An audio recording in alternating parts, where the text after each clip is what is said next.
Hello दोस्तों, स्वागत है आपका आज की इस नई वीडियो में। मैं हूं आपका दोस्त और मेंटोर सत्यम। और आज हम जो टॉपिक डिस्कस करने वाले हैं वो है इंडियन इकोनॉमिक डेवलपमेंट बुक का chapter number 2, that is Indian economy from 1950 to 1990।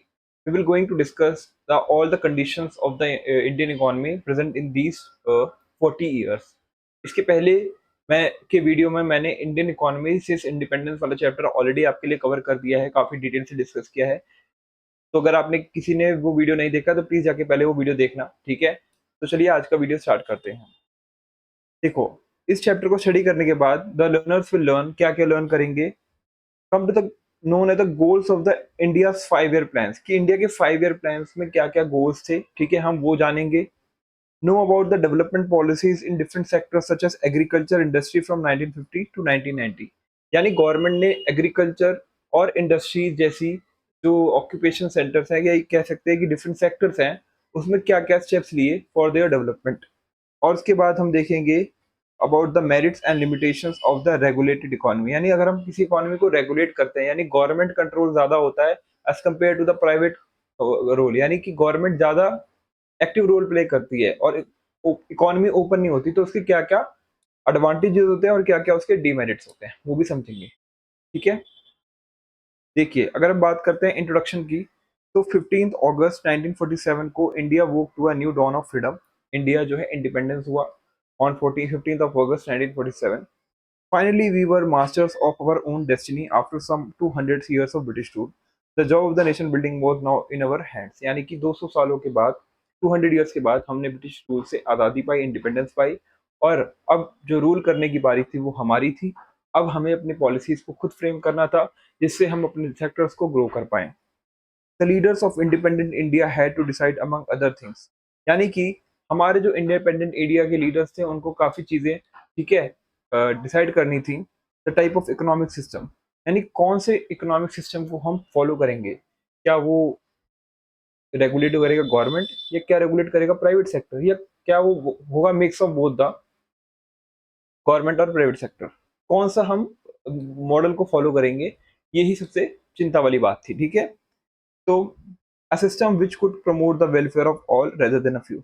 हमें ऐसा सिस्टम फॉलो करना था जिससे जो वेलफेयर हो वो सबका हो, ना कि कुछ फ्यू पीपल्स का, कुछ कुछ फ्यू क्लासेस का, ठीक है। There are different types of economic system and among them socialism appeal to the Jawaharlal Nehru the most. यानी कि उस टाइम पे हमारे फर्स्ट प्राइम मिनिस्टर जो थे वो थे जवाहरलाल नेहरू, और उनको सोशलिज्म एज अ मॉडल जो है काफी ज्यादा अपीलिंग लगा।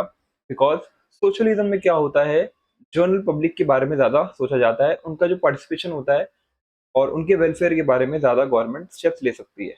और सोशलिज्म में जो प्राइवेट सेक्टर का रोल होता है वो काफी कम होता है। ज्यादा जो रोल होता है वो गवर्नमेंट सेक्टर का होता है। यानी गवर्नमेंट सेक्टर के पास मेजर जो डिसीजंस लेने की पावर होती है, और सेक्टर्स जो मेजर सेक्टर्स होते हैं वो उसके हाथ में होते हैं, ना कि प्राइवेट सेक्टर के हाथ में। और ये जो सोशलिज्म का मॉडल है ये यूएसएसआर यानी कि सोवियत यूनियन रशिया में फॉलो होता था सोशलिज्म का मॉडल, तो वहीं से इंस्पिरेशन ली थी, ठीक है, उस टाइम पे। तो उनको ज्यादा अपीलिंग लगता था। However, he was not in a favor of the kind of socialism established in the former Soviet Union, where all means of production, all the factors of farm in the country were owned by the government.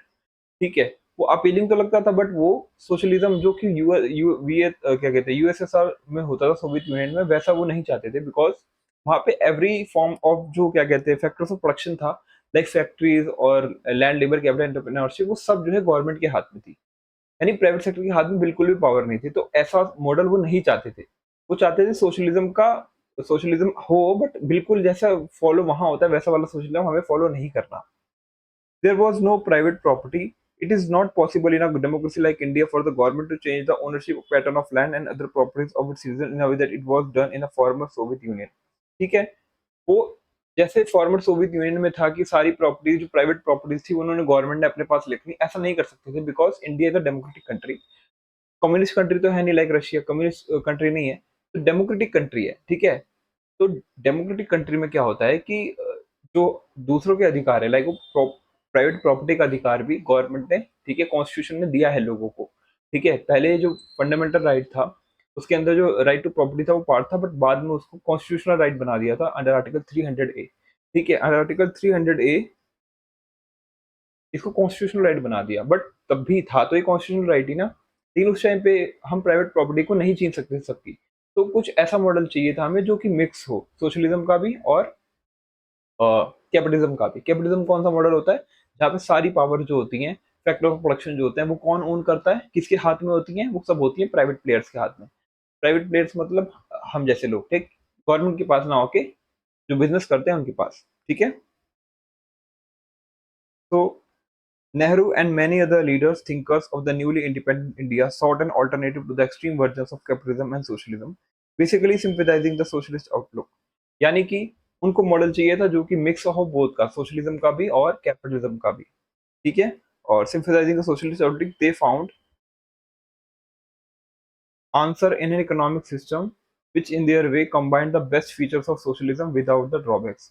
यानी कि उनको socialism के best features को adopt करना था without taking it's drawbacks को avoid करते हुए बेस्ट फीचर्स को सोशलिज्म के एंड बेस्ट फीचर को कैपिटलिज्म के लेना था, ठीक है?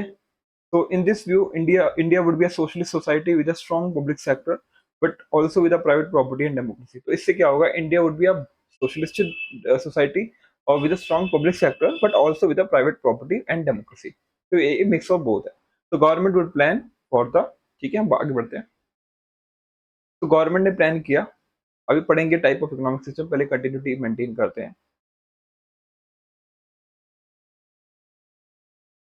Plan for the economy with the private sector being encouraged to be part of the plan effort, यानी प्राइवेट सेक्टर भी जो है पार्ट लेंगे एज अ प्लान एफर्ट, उसके अंदर वो पार्टिसिपेट करेंगे, ठीक है? The industrial policy resolution of 1948 directive principles of Indian constitution reflected this outlook, ठीक है? इंडस्ट्रियल पॉलिसी रेजोल्यूशन 1948 और डीपीएसपी जो कि पार्ट 4 है हमारे कॉन्स्टिट्यूशन का, वो कहते हैं कि इकोनॉमिक और सोशल और इकोनॉमिक डेमोक्रेसी यानी सोशल और इकोनॉमिक इक्वालिटी भी इंपॉर्टेंट है। इस वजह से इस पे ज़्यादा एनकरेज किया कि प्राइवेट सेक्टर का रोल भी होना चाहिए, उसको खत्म नहीं कर सकते। In 1950, the Planning Commission was set up with the Prime Minister as its chairperson. The era of 5-year plans had begun. और 1950 के अंदर प्लानिंग कमीशन जो था ऐसा बॉडी वो उसको स्टैब्लिश किया गया। प्लानिंग कमीशन क्या था? प्लानिंग कमीशन एक सेंट्रल बॉडी थी जो हर 5 साल के गोल्स को पहले ही डिसाइड कर लिया जाएगा। ये टॉप डाउन अप्रोच फॉलो करती थी, मतलब जो सारे डिसीजंस हैं वो दिल्ली में लिए जाएंगे, यानी कि सारे जो दिल्ली के अंदर जो मिनिस्टर्स हैं और जो सेंट्रल गवर्नमेंट है वो डिसीजन लेगी फॉर द एंटायर कंट्री 5 साल के लिए, ठीक है? 5 साल के लिए प्लान पहले से रेडी कर देंगे और उस प्लान को, ठीक है, हर साल फॉलो किया जाएगा और उसकी प्रोग्रेस देखी जाएगी, ठीक है? कितनी परसेंट अचीव हुई, कितना हमने गोल सेट किया था, कितनी प्रोग्रेस अचीव हुई, उसको नापा जाएगा, ठीक है? तो ये था प्लानिंग कमीशन का purpose. Planning commission basically decision तो लेता ही था, फंड्स को एलोकेट भी करता था, यानी उसको फंड्स एलोकेट करने की पावर भी थी, ठीक है? जैसे एज कम्पेयर टू आज के टाइम पे हम फाइनेंस कमीशन जो है, ठीक है, under article 280 of the Indian constitution finance commission establish करता है by the president of India और वो डिसाइड करता है फाइनेंस कमीशन किस स्टेट को कितना फंड एलोकेट होगा। और जो प्लानिंग का पार्ट है वो करता है नीति आयोग, ठीक है? National institute of transforming India is a body which was established in 2050 under the leadership of Prime Minister Modi, ठीक है? तो ये जो डेवलपमेंट चेंजेस आई 2015 के अंदर आए, बट इसके पहले जो है प्लानिंग कमीशन का काफी इंपॉर्टेंट रोल था, यानी फ्रॉम 1950 टू 2015 तक, इन सालों में प्लानिंग कमीशन ने 5 इयर्स प्लान के थ्रू काफी ज्यादा डेवलपमेंट अचीव की, बट हाँ, कुछ लेक्यूनास थे, इसकी वजह से ही इसको चेंज किया गया, ठीक है? तो इसके पहले जो डिफरेंट टाइप्स ऑफ सिस्टम्स हैं उसको देख लेते हैं, और प्लान क्या होता है एक्चुअली में, प्लान होता क्या है? जो 5 ईयर प्लान की हम बात कर रहे हैं, एक्चुअली में प्लान क्या होता है उसको एक बार देख लेते हैं।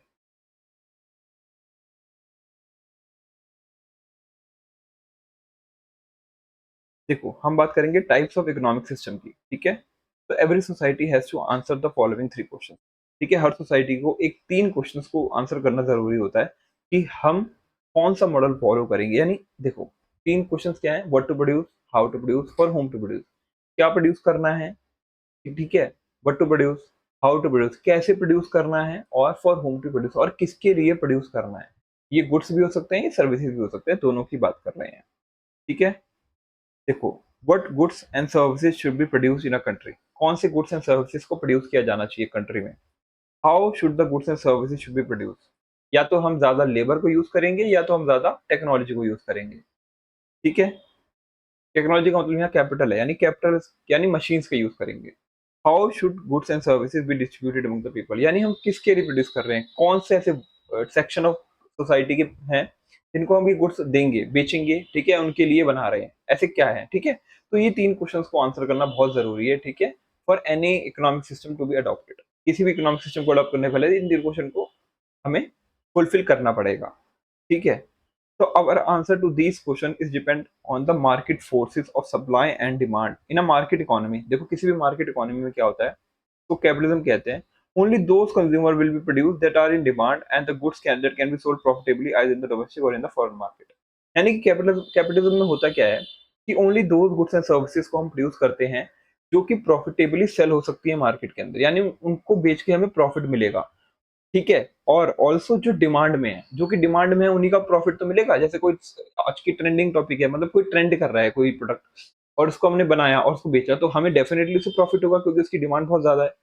तो ऐसा प्रोडक्ट बनाना जिसकी डिमांड बहुत ज़्यादा है और जिससे प्रॉफिटेबिलिटी अचीव हो पाए, रेदर देन वो प्रोडक्ट बनाना जो कि नीड को फुलफिल करे। लाइक जो कॉमन पीपल्स को नीड को फुलफिल करे, ऐसा प्रोडक्ट ना बना के ऐसा प्रोडक्ट बनाना जिससे प्रॉफिटेबिलिटी अचीव हो पाए और कुछ सेक्शंस ऑफ पीपल ही ज़्यादा उसको खरीदते हैं तो उनके लिए बना पाएँ, ठीक है? तो कैपिटलिज्म का बेसिक पर्पस होता है गुड्स एंड सर्विस को इस तरीके से बनाना, ठीक है? चाहे वो डोमेस्टिक मार्केट हो, चाहे वो फॉरेन मार्केट हो। In a capitalist society, the goods produced are distributed among people not on the basis of what people need, but basis of purchasing power, the ability to buy goods and services। यानी कि capitalist model में क्या होता है, capitalist society में क्या होता है, वो गुड्स एंड सर्विसेज को बनाया जाता है और डिस्ट्रीब्यूट किया जाता है जो कि जिसके पास परचेजिंग पावर है, जो उस गुड्स को खरीद सकता है। मान लो कोई हमने एक ऐसा लेटेस्ट फोन बनाया जो कि 1 लाख कॉस्ट करता है, तो ये वही लोग खरीद पाएंगे जिनके पास की परचेजिंग पावर है, जिनके पास 1 लाख रुपीस होगा वही इस फ़ोन को खरीद पाएँगे। इसको कहते हैं कि हम वो प्रोडक्ट बना रहे हैं, उस सेक्शन ऑफ सोसाइटी के लिए बना रहे हैं जिसके पास वो परचेज़िंग पावर, अगर मान लो किसी को परचेज़िंग पावर नहीं है तो वो उस प्रोडक्ट को खरीद नहीं पाएगा। ऑल्सो वो उसकी नीड को फुलफिल कर रहा है या नहीं कर रहा है ये भी हमें देखना है, ठीक है? तो जो ability to buy goods and services हैं उसी को ये प्रोडक्ट बनाएँगे, उसी को ही डिस्ट्रीब्यूट करेंगे। कैपिटलिस्ट मॉडल में बेसिकली होता ये है, ठीक है? That is one has to have the money in a pocket to buy it. Low cost housing for the poor is much needed but will not be counted as a demand in the market sense because the poor do not have the purchasing power to back the demand। Also low cost पे housing मिल जाए यानी house मिल जाए, ये poor people की demand होती है, ठीक है? लेकिन उनके पास परचेजिंग पावर नहीं है, उसको वो फुलफिल नहीं कर पाएंगे डिमांड को अपनी, ठीक है? क्योंकि बैक नहीं है उनके पास कि हम हमारे पास डिमांड तो है, हम चाहते तो हैं बट हमारे पास कोई ऐसा पैसे का पावर नहीं है कि हाँ हम इस डिमांड को फुलफिल कर पाए बाय पेइंग। तो इस वजह से कैपिटलिस्ट मॉडल में वही चीज बनाई जाती है जिसकी परचेजिंग पावर हो, जो बंदा उसको परचेज कर पाए, उसकी डिमांड जनरेट हो और वो प्रॉफिटेबली सेल हो पाए, ठीक है? Such a society did not appeal to Jawaharlal Nehru, our first prime minister, for it meant that the great majority of the people of the country were left behind without the chance to improve their quality of life। और इसी वजह से जवाहरलाल नेहरू जो हमारे first prime minister थे उनको ये model पसंद नहीं था, बिकॉज ये लार्ज पब्लिक की वॉइस को नहीं फुलफिल करता, ठीक है? फ्यू रिचर पर्सन की वॉइस को फुलफिल करता है, ठीक है? सोशलिस्ट सोसाइटी में क्या होता है, ये आंसर जो होता है इसका टोटल डिफरेंट होता है इन क्वेश्चंस का। सोशलिस्ट सोसाइटी में गवर्नमेंट डिसाइड करती है क्या बनाना है, ठीक है? In according with the needs of society, यानी सोसाइटी में क्या नीड है उसके हिसाब से the government decide how goods are to be produced और how they should be distributed. Also government ही डिसाइड करती है कि गुड्स को किस तरीके से बनाना है, लाइक वो कैपिटल इंटेंसिव होगा या labour intensive. Just like case in India, India के अंदर लेबर जो है बहुत ज्यादा हाई है, ठीक है? बहुत ज़्यादा क्या कहते हैं अवेलेबिलिटी बहुत ज़्यादा है लेबर की, इसलिए लेबर इंटेंसिव सेक्टर ज़्यादा प्रमोट करने चाहिए। इससे लेबर्स को एम्प्लॉयमेंट मिलेगी, लोगों को एम्प्लॉयमेंट मिलेगी और प्रोडक्शन प्रोसेस में जो कॉस्ट होगी वो ज़्यादा नहीं लगेगी, ठीक है? As compare to taking machines, because machines जो है वहाँ पे रिक्वायरमेंट होती है जहाँ पे जहाँ की पॉपुलेशन जो है अवेलेबिलिटी कम है, लेबर फोर्स कम है। बट इंडिया में ऐसी कोई दिक्कत नहीं है, इंडिया में लेबर फोर्स की रिक्वायरमेंट इनफ है। इस वजह से हम जो है हम फुलफिल कौन-सा चीज़ करेंगे, हम लेबर इंटेंसिव सेक्टर की तरफ जाएँगे।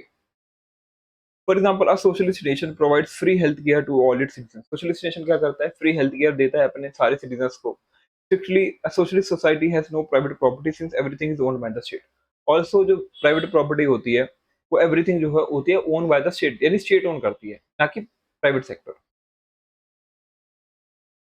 So most of the economies are mixed economies that government and the market together answer the questions of what to produce and how to distribute what is produced। यानी कि आज के time पे mix economy बहुत ज्यादा model जो है बहुत ज्यादा फेमस है, बट इट मीन्स कि दोनों ही गवर्नमेंट और मार्केट दोनों मिलकर डिसाइड करती हैं कि ये 3 प्रॉब्लम्स को किस तरीके से सॉल्व करना चाहिए। यानी कि वो सेक्टर जो काफी ज्यादा इंपॉर्टेंट है वो गवर्नमेंट अपने हाथ में रखती है, लाइक रेलवे, ठीक है? Like food food corporation of India, like इस तरीके की जिससे लोगों को इफेक्ट ना हो, ठीक है?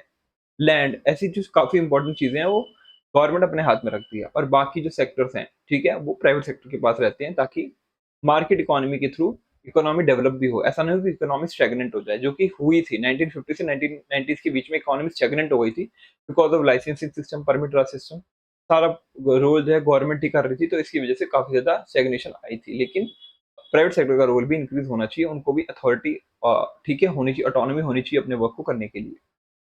ठीक है, देखो अब एक क्वेश्चन आता है कि प्लान क्या होता है, व्हाट इज द प्लान। ठीक है, a plan spells out how resources of nation should be put to use, यानी कि हमारे जो रिसोर्सेज हैं नेशन के, जो भी रिसोर्सेज हैं, ठीक है, वो किस तरीके से यूज करेंगे, उसको ही हम प्लान कहते हैं। ठीक है, it is should have some general goals as well as specific objectives which are to be achieved with a specified period of time. Also specified objectives होने चाहिए, ठीक है, और जनरल गोल्स होने चाहिए जो कि स्पेसिफाइड पीरियड ऑफ टाइम में हमें उसको अचीव करना है। India plans are for a 5 years duration and were called as 5 year plans. जैसे मैंने आपको बताया, प्लानिंग कमीशन के थ्रू इंडिया में 5 ईयर प्लान्स को फॉलो किया जाता था, जो कि हर 5 साल के लिए प्लानिंग होती थी। ठीक है, और we border this from the former Soviet Union, और सोवियत यूनियन जो कि यूएसएसआर कहते थे पहले जिसको, ठीक है, यानी अब के टाइम का रशिया जो है, वहां से हमने इस प्लान ये वाले मॉडल को अचीव क्या कहते हैं लिया था, प्लानिंग कमीशन वाले मॉडल। तो चलिए देखते हैं कि गोल्स क्या थे 5 ईयर प्लान के, what were the goals of the 5 year plan, right. A plan should have some clearly specified goals also. देखो एक प्लान में जो गोल्स होते हैं वो स्पेसिफाइड होने चाहिए, वो क्लियर होने चाहिए। The goals of the 5 year plan for growth, modernisation, self reliance and equity, यानी क्या क्या गोल्स थे, growth, self reliance, modernisation and equity. एक बार हम लिख लेते हैं, ये याद करना है हमें। Growth, self reliance,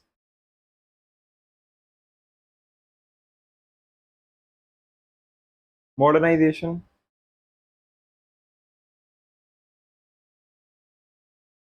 and equity. इसको याद कर लो, ये हमारे गोल्स थे 5 ईयर प्लान के। इसको कहते हैं हम, हमें ग्रोथ अचीव करनी है, मॉडर्नाइजेशन अचीव करनी है, सेल्फ रिलायंस अचीव करना है और इक्विटी अचीव करना है। ये हमारे जो 4 बेसिक गोल्स थे, इसको हमें अचीव करना है, right. This does not mean that all the plans have given equal importance to all these goals. ठीक है, ऐसा नहीं है कि जो भी प्लान बनता था वो इन्हीं गोल्स को इक्वल इंपॉर्टेंस देता था, ऊपर नीचे होता था, मतलब पहले किसी गोल को इंपॉर्टेंस दे दी फिर किसी गोल को इंपॉर्टेंस दे दी। ठीक है, ऐसा था। Due to limited resources, as a choice has to be made in each plan about which country's capacity, which of the goals is to be given priority.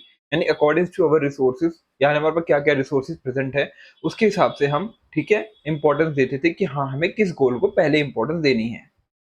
Nevertheless, the planners have to ensure that, as far as possible, the policies of the plans do not contradict these 4 goals। Also हमें ऐसे plans को बनाना था, ठीक है, जो कि ऐसे policies और प्लान्स को बनाना था कि इस 4 जो गोल्स हैं इनको कॉन्ट्रडिक्ट ना करे, इनको सपोर्ट करे। ठीक है, let us now learn about the goals of the planning in some detail. ठीक है, तो वन बाय वन जो भी हमारे गोल्स हैं, जो कि ग्रोथ, मॉडर्नाइजेशन, सेल्फ रिलायंस और इक्विटी वाले गोल्स थे, इन किस किस लिए अचीव किया वो समझते हैं।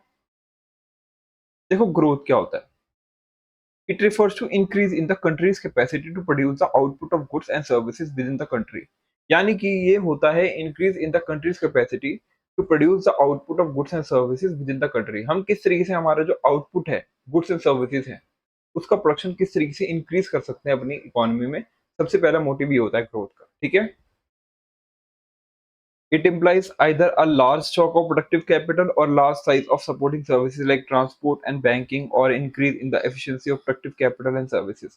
यानी कि देखो इसका मतलब है कि हमें क्या कहते हैं, या तो हम large stock of productive capital रखेंगे, ठीक है, या तो large size of supporting services like transport हो गया, कम्युनिकेशन हो गया, जिससे बैंकिंग हो गया, जिससे इंक्रीज होगी एफिशिएंसी में प्रोडक्टिव कैपिटल के एंड सर्विसेज के।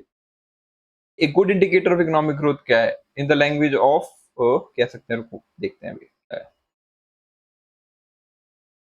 Economics study increase in the gross domestic product.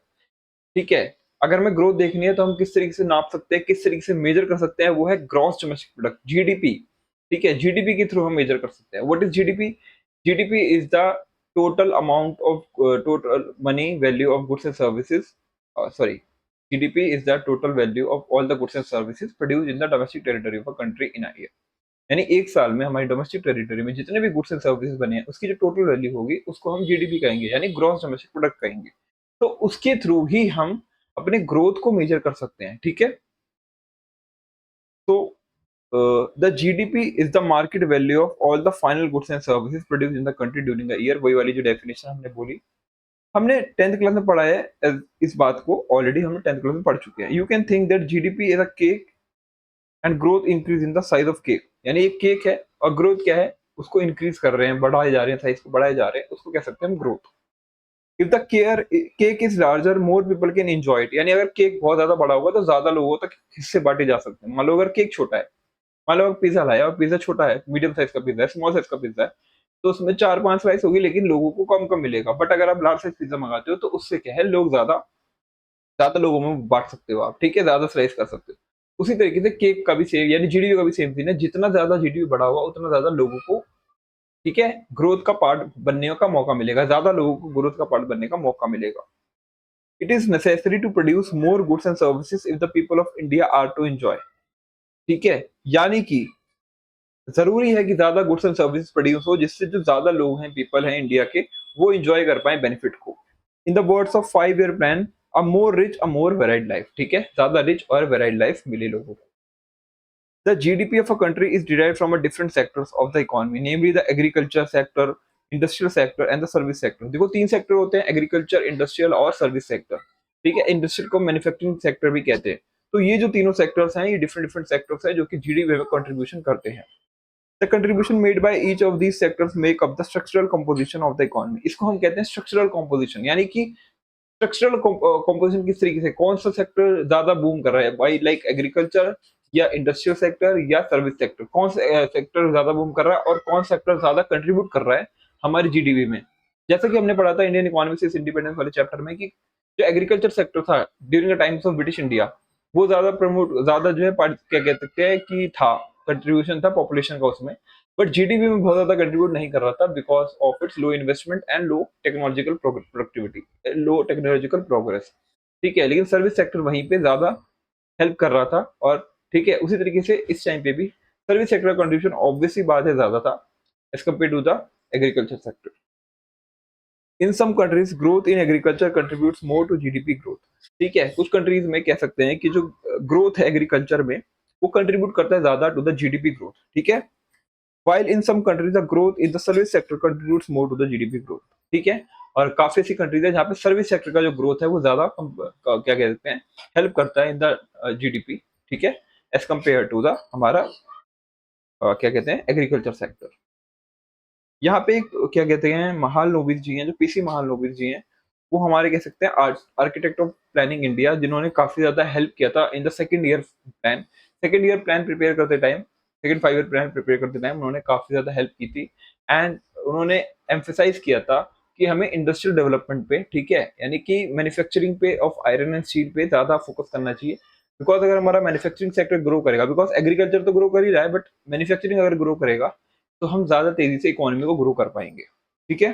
तो इनके बारे में थोड़ा बहुत इनके बारे में हिस्ट्री लिखी हुई है, तो उसको आप एक बार पढ़ लेना, ठीक है। बट इन्होंने क्या कंट्रीब्यूशन दिया था वो देख लेते हैं। During the second 5 year plan period, Mahalanobis invited many distinguished economists from India and abroad to advise him on the India's economic development, ठीक है। काफी सारे इकोनॉमिस्ट को उन्होंने बुलाया ताकि वो हेल्प कर पाए और सुझाव दे पाए, अपनी एडवाइस दे पाए on the India economic development, ठीक है।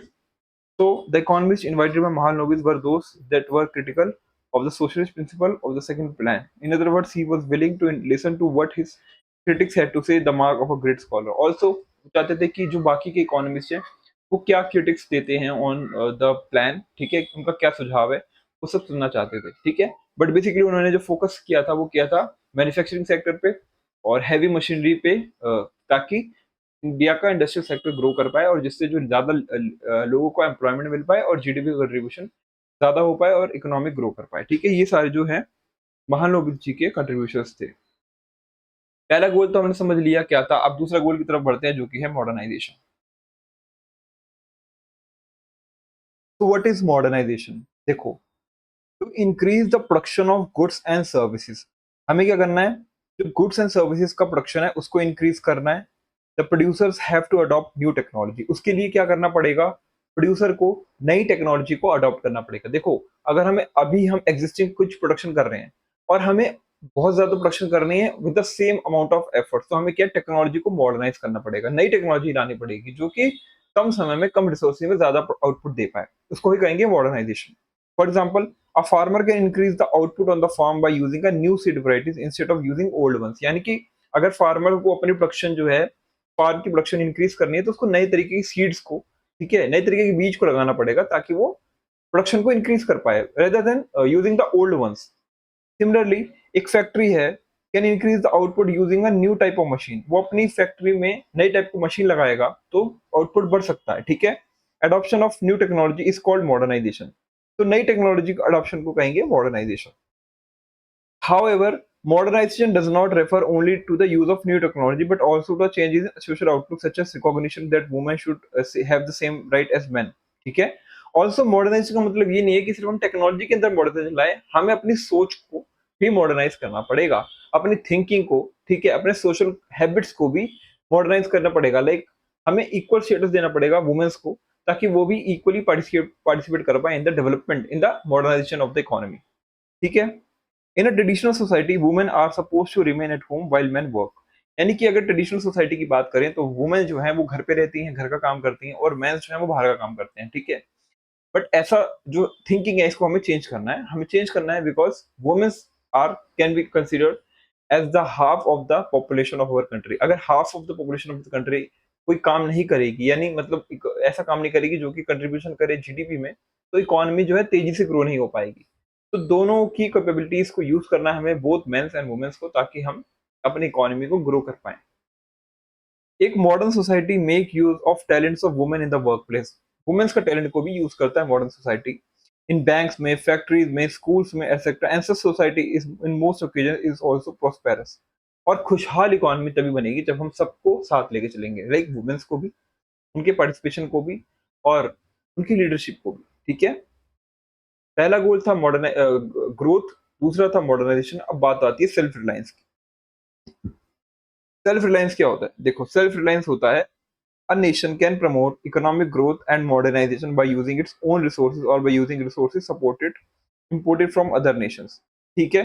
हम अपनी जो ग्रोथ है और मॉडर्नाइजेशन है वो कैसे अचीव कर सकते हैं? By using our own resources और resources that are imported by other countries, but उसको हमें मैन्युफैक्चर खुद करना है। ठीक है। हमें अपने आप को सेल्फ रिलायंट बनाना है, ना कि किसी और पे डिपेंडेंट होना है। द फर्स्ट 7 5 ईयर प्लान्स, जो पहले 7 5 ईयर प्लान्स थे, यानी कह सकते हैं 35 के जो प्लान्स थे, वो इंपॉर्टेंस देते हैं to the self reliance, which means avoiding imports of those goods which could be produced in our own country. हम जो गुड्स खुद कंट्री में बना सकते हैं, हमें उसको बाहर से इंपोर्ट नहीं करना चाहिए। हमें सेल्फ रिलायंट बनना है, हमें उन गुड्स को खुद प्रोड्यूस करना है जो हम खुद बना सकते हैं। इससे हमारी जो इम्पोर्ट की कॉस्ट होगी वो भी कम आएगी, और हमारा जो डेवलपमेंट होगा वो ज़्यादा, क्या कह सकते हैं, सबको लेके होगा। ठीक है। क्या कहते हैं, इगैलिटेरियन कह सकते हैं, सोसाइटी क्रिएट होगी।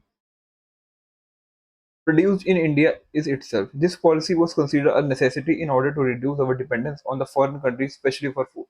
और हमें जो स्पेशली हम जो है फूड पे डिपेंडेंट थे bye in times of 1950s और 1980s के बीच में, जब तक HIV सीड्स का इंट्रोडक्शन नहीं हुआ था इंडियन इकोनॉमी में, तो उस टाइम तक, ठीक है, हम डिपेंडेंट थे on our food supplies to the America, कह सकते हैं। जब PL 480 स्कीम थी जिसमें हम व्हीट ग्रेन्स को इम्पोर्ट करते थे फॉर अवर फूड की कंजम्पशन नहीं हो पा रही थी, मतलब सेल्फ सफिशिएंसी नहीं थी फूड प्रोडक्शन में, तो हमें फूड इंपोर्ट करना पड़ता था, लाइक व्हीट को। ठीक है।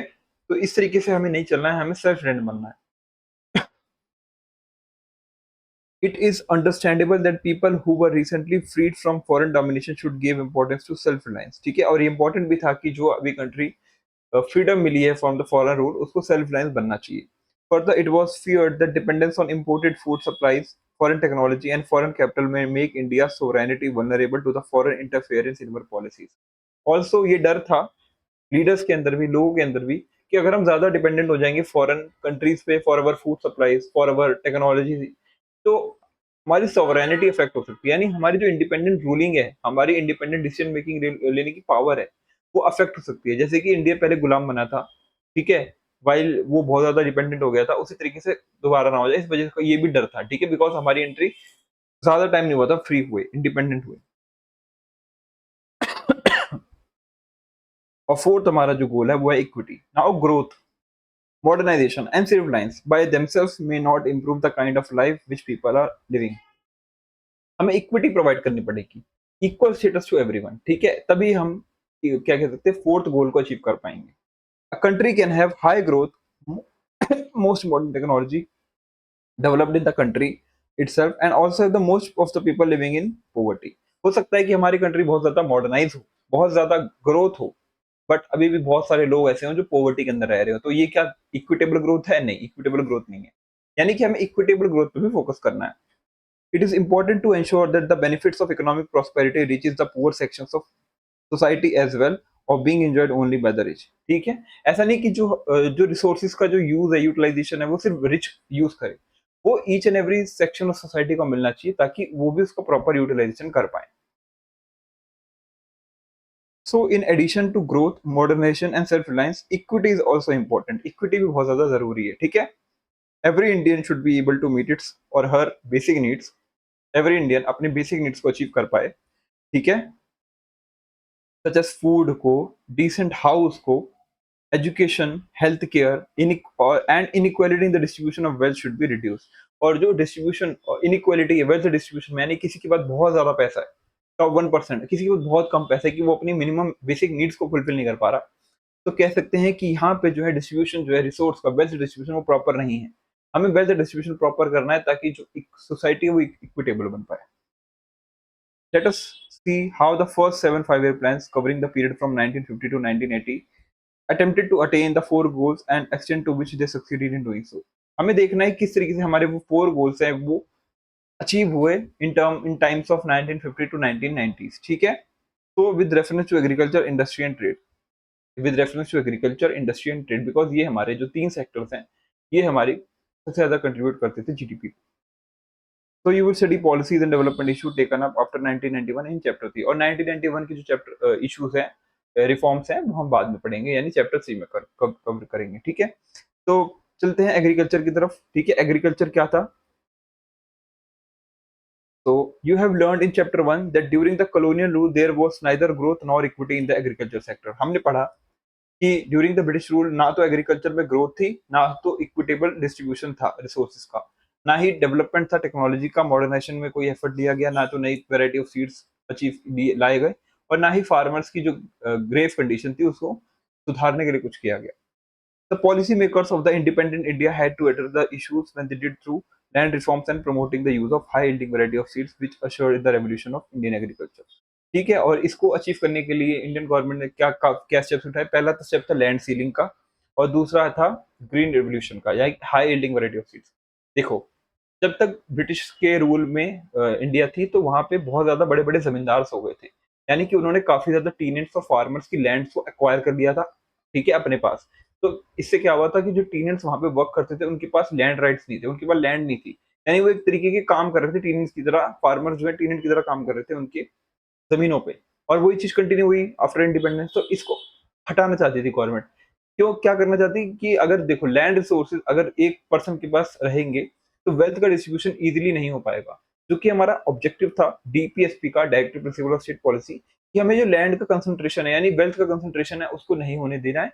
वेल्थ का जो डिस्ट्रीब्यूशन है वो प्रॉपरली इक्विटेबली हो, जाकि लाइक हम सोशलिस्ट कंट्री है ना, सोशलिस्ट का मॉडल भी तो फॉलो करते हैं, तो वो चीज होनी चाहिए। इस वजह से लैंड सीलिंग वाले कॉन्सेप्ट को लाया गया, यानी लैंड को सीलिंग करे, यानी एक मिनिमम अमाउंट ऑफ लैंड ही आप रख सकते हो, उसके अलावा वाली लैंड को हम डिस्ट्रीब्यूट कर देंगे बाकी के टेनेंट्स और फार्मर्स में। तो ये जो है गवर्नमेंट का स्टेप था। और दूसरा स्टेप था HYV सीड्स, यानी हम high yielding variety of seeds को यूज करेंगे, जिससे ग्रीन रेवोल्यूशन आएगा, यानी प्रोडक्शन जो हमारी जो अभी सेल्फ रिलायंस नहीं है, जो कि हमें PL 480 स्कीम के थ्रू ग्रेन्स को अमेरिका से इंपोर्ट करना पड़ता है, वो हम ना करें और हम खुद ही अपना प्रोडक्शन इतना अच्छा कर पाए कि हम अपनी सेल्फ सफिशिएंट तो कर ही पाए, अपनी प्रोडक्शन अपने लोगों को फूड का कंजम्पशन तो दे ही पाए, बट बाहर भी एक्सपोर्ट कर पाए, ठीक है। तो पहला जो स्टेप था वो था लैंड रिफॉर्म्स का, जिसको हम लैंड सीलिंग भी कहते हैं। लैंड रिफॉर्म्स का फर्स्ट स्टेप जो लिया था गवर्नमेंट ने लैंड रिफॉर्म्स का लिया था, वो क्या था वो देखते हैं। At the time of independence the land tenure system was characterised by intermediaries, जो कि हमें पता है कि इंटरमीडियरीज कौन थे? जमींदार थे। इंटरमीडियरी का मतलब यहाँ पे क्या है कि ब्रिटिशर्स और कॉमन फार्मर्स कि बीच का जो लिंक है, वो थे हमारे इंटरमीडियरीज़। यानी इनको लिंक करते थे इंटरमीडियरी जो कि थे हमारे ज़मींदार, ठीक है? कह सकते हैं ज़मींदार थे। तो इंडिपेंडेंस के टाइम पे लैंड टेन्योर सिस्टम था जो कि इंटरमीडिएट्स के द्वारा रन किया जाता था, ठीक है? वेयरली इज कॉल्ड द जमींदार, जागीरदार एटसेट्रा, इनको जागीरदार भी कहते हैं, ठीक है? Who merely collect rent from the actual tillers of the soil without contributing towards improvement on the farm। यानी उनका काम था सिर्फ वहां से रेंट कलेक्ट करना, जो कि फार्मर दे रहा है उसको कलेक्ट करना, ना कि कुछ ऐसा एफर्ट लगाना जिससे वो उस लैंड की जो प्रोडक्टिविटी है वो इंक्रीज हो पाए।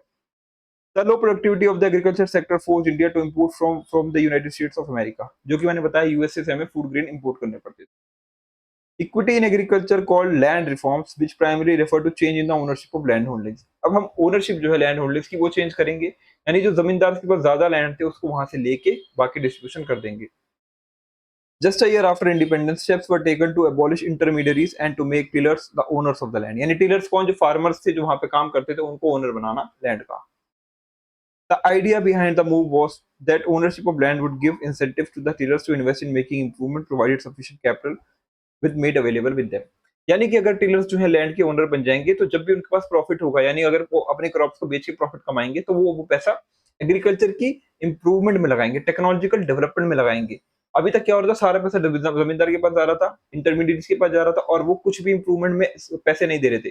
बट अगर वो टिलर जो एक्चुअल ओनर बन जाएंगे लैंड के, तो वो सब काम करेंगे जो अभी तक जमींदार नहीं कर रहे थे। तो लैंड सीलिंग भी वही कॉन्सेप्ट है कि land ceiling was another policy to promote equity in the agriculture sector. This means fixing the maximum size of land which could owned by a individual. यानी कि इससे ज्यादा लैंड आप ओन नहीं कर सकते, इतनी लैंड आप ओन कर सकते हो। तो क्या होगा, जो ज्यादा लैंड ओन करके बैठे हैं उनको जब सीलिंग लग जाएंगे, उन पे लिमिट लग जाएगी, तो बाकी की लैंड इजीली अवेलेबल हो जाएगी for the distribution of to the tillers. The purpose of land ceiling was to reduce the concentration of land ownership in few hand. जैसे मैंने बोला था, कंसंट्रेशन ऑफ लैंड ओनरशिप जो काफी कम लोगों के हाथ में थी, उसको हटाना और डिस्ट्रीब्यूट करना लैंड को। The abolition of intermediaries mean that 200 lakh tenants came into direct contact with the government। यानी 200 lakh, यानी 2 करोड़, अराउंड 2 करोड़ पीपल जो है डायरेक्ट कांटेक्ट में आएंगे with the government. They were thus freed from being exploited from the zamindar. Zamindar अभी तक उनको exploit कर रहे थे, उससे वो फ्री हो जाएंगे।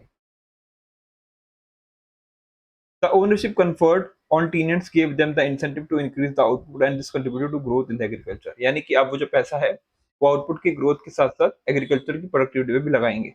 However, the goal of equity was not fully served by abolition of intermediaries। In some areas क्या होता था, अभी तक जो गोल था क्या कह सकते हैं इक्विटी का, वो अभी भी अचीव नहीं हुआ था, बिकॉज गवर्नमेंट के कहने के बावजूद कुछ ऐसे एरिया से जहाँ पे अभी भी जमींदार जो है अपनी लैंड छोड़ने को तैयार नहीं थे, ठीक है? और वो कंटिन्यू करते हैं to own their large areas of land by making use of some loopholes in the legislation. और जो लॉ है उसके अंदर कोई भी लूप होल हो या कोई भी कमी, ऐसी कमी पेशी हो, उसका यूज करके वो अभी भी ओन कर रहे थे लैंड को और वो छोड़ नहीं रहे थे। There were cases which where tenants were evicted and the landowners claimed to be self cultivators, the actual tillers claiming ownership of the land। काफी ऐसे केसेस देखे गए जो भी टीनेंट्स को जमीन दी गई थी वहां से उनको हटा दिया गया, एविक्ट कर दिया गया और वापस अपना रूल उन्होंने स्टैब्लिश कर लिया, यानी अपने ओनरशिप स्टैब्लिश कर ली। And even when the tillers got ownership of the land, the poorest of the agricultural laborers such as sharecroppers and landless labor did not benefit from the land reform। ठीक है? यानी कि टोलर टीलर्स को अगर ownership मिल भी गई तो भी वो उसका प्रॉपर बेनिफिट नहीं उठा पा रहे थे। The land ceiling legislation also faces hurdles. और ये जो लैंड सीलिंग वाला जो लॉ था, ये भी कोर्ट में जाके मतलब कोर्ट के अंदर कोर्ट ट्रायल इसको फेस करना पड़ा, क्योंकि काफी जमींदार ने कोर्ट में केस कर दिया कि ये हमारी जमीन छीन रहे हैं, जो कि हमारा फंडामेंटल राइट है under article 19 of the constitution. तो इसके बाद ही गवर्नमेंट ने क्या किया, under under article 951 fundamental right to property को उन्होंने फंडामेंटल राइट से हटा के कॉन्स्टिट्यूशन राइट बना दिया अंडर आर्टिकल 300 ए। इसको हटा के उन्होंने मेजर स्टेप लिया, ठीक है? और ऐसा इन्होंने इसलिए किया ताकि वो ये वाला जो रूल है इसको अप्लाई कर पाए, लैंड सीलिंग वाला। The big landlords challenge the legislation in the country courts dealing the implementation. ठीक है, जो कि मैंने बताया अभी। They use this delay to register their lands in the name of close relative thereby escaping from the legislation. Also वो अपनी जो लैंड थी वो अपने रिलेटिव, अपने रिश्तेदारों के नाम पे कर देते थे ताकि ये ना प्रूव हो पाए कि मेरे पास इतनी सारी लैंड है, ताकि वो इसका एक लूप होल का फायदा उठाए थे। The legislation also had a lot of loopholes which were exploited by the big landlords and to retain their land। और बिग लैंडलॉर्ड्स ने काफ़ी ज़्यादा लूपहोल्स का फ़ायदा उठाया ताकि वो अपनी लैंड्स को रिमेनिंग रख पाएँ अपने पास। Land reforms were successful in Kerala and West Bengal because these states had government committed to the policy of land to the tiller. और ये सक्सेसफुल कहाँ-कहाँ पे हुआ? लाइक केरला, वेस्ट बंगाल में बिकॉज़ वहाँ पे गवर्नमेंट कमिटेड ही हो गई कि हमें ये वाली पॉलिसी को अडॉप्ट करना ही करना है और लोगों को उनकी ज़मीनें दिलानी ही दिलानी है। Unfortunately, other states did not have the same level of commitment and vast inequality in land holding continues to this day. Also काफ़ी स्टेट्स थी जहाँ पे ये नहीं अचीव हो पाया और आज के टाइम तक भी कह सकते हैं कि काफ़ी जगहों पे अभी तक ये लैंड सीलिंग वाला लॉ अप्लाई नहीं हुआ है। काफ़ी लोग अभी भी लूपहोल्स का फ़ायदा उठा रहे हैं। ठीक है? अब बात करते हैं ग्रीन रेवोल्यूशन की, ठीक है? At the independence about 75% of the countries population was dependent on agriculture, ठीक है? और productivity in the agriculture sector was very low because the use of low old technology and the absence of required infrastructure for the vast majority of farmers. Also हमारी 75 कह सकते हैं percent of the country की जो population है वो dependent है agriculture, but agriculture की प्रोडक्टिविटी पे कोई भी ध्यान नहीं दे रहा था। ठीक है? एग्रीकल्चर सेक्टर जो है काफ़ी ज़्यादा लो ग्रोथ थी वहाँ पे और टेक्नोलॉजी थी वो काफ़ी ऑब्सोलीट थी, ओल्ड टेक्नोलॉजी यूज़ कर रहे थे। और रिक्वायर्ड इंफ्रास्ट्रक्चर भी नहीं था जो कि रिक्वायरमेंट होती है for proper production of goods and services. और इंडिया का जो एग्रीकल्चर था वो वाइटली डिपेंड किस पे करता है?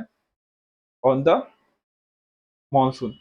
यानी मॉनसून के ऊपर हमारा इंडियन का एग्रीकल्चर जो है काफी ज्यादा डिपेंडेंट था। And if monsoon fail short the farmers were in trouble unless they had access of irrigation facilities which very few had. यानी कि अगर इरिगेशन फैसिलिटी यानी मानसून अगर नहीं है, मानसून यानी कि अगर बरसात नहीं हुई तो उनके पास अगर इरिगेशन फैसिलिटी नहीं है या कोई नियर बाय कैनाल या कोई वाटर वे नहीं है जिससे वो कनेक्ट कर पाए अपनी क्रॉप्स को इरिगेट कर पाए तो प्रॉपरली, तो क्या होता था उनकी क्रॉप बेकार हो जाती थी, डैमेज हो जाती थी। ठीक है? प्रॉपर टाइम पे इरिगेशन ना मिलने की वजह से। और ये फैसिलिटी भी कुछ ही लोगों के पास थी, सबके पास नहीं थी। The stagnation in agriculture during the colonial rule was permanently broken by the green revolution. और ये जो रूल था, ठीक है, ये जो चीज थी, प्रॉब्लम थी, इसको ग्रीन रेवोल्यूशन ने सॉल्व कर दिया। ग्रीन रेवोल्यूशन में हमने क्या किया? एम एस स्वामीनाथन के थ्रू एक क्या कह सकते हैं, एक सीड की वैरायटी मॉडिफाई करके लाई गई। इसका नाम था high yielding variety of seed. इसको हम कहते हैं HYV seed, high yielding variety of seeds, जिसको हम अगर प्लांट करते हैं तो उतनी जगह में जो भी क्रॉप्स उगती थी उससे ज्यादा आउटपुट होगा। This refers to large increase in the production of goods, food grains resulting from the use of high yielding variety of seeds, especially for the wheat and rice. ठीक है?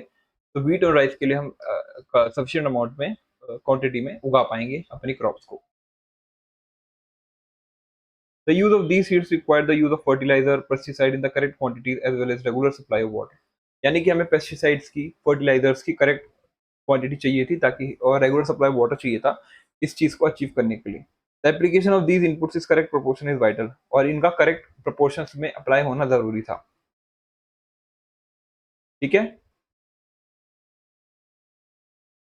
The farmers who could benefit from the HIV required reliable irrigation facilities as well as financial resources to purchase the fertilizer and pesticide. और जिन लोगों को, जिन farmers को HIV seeds का benefit उठाना था, उनके पास प्रॉपर पैसा होना चाहिए कि वो इरिगेशन फैसिलिटीज अचीव कर पाएं, फर्टिलाइजर और पेस्टिसाइड खरीद पाएं ताकि वो HIV सीड्स का प्रॉपर बेनिफिट उठा पाएं।